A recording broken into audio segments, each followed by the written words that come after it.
importante kay na makapanglimpyo kita gamay sa tuwang tangkal kay para iwas sa mga kuan.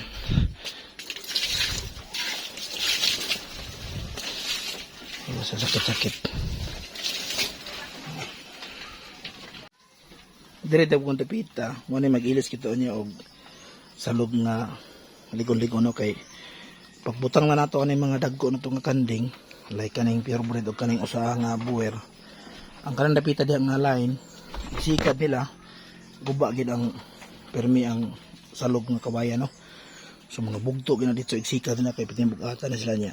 Mo nang mo repair na lamig mga kustanira pero dili siya mo pud maayo kay magtapok ang hugaw diha. So mo nang much better gud nga dagko-dagko so namilis mas learn ani among salog.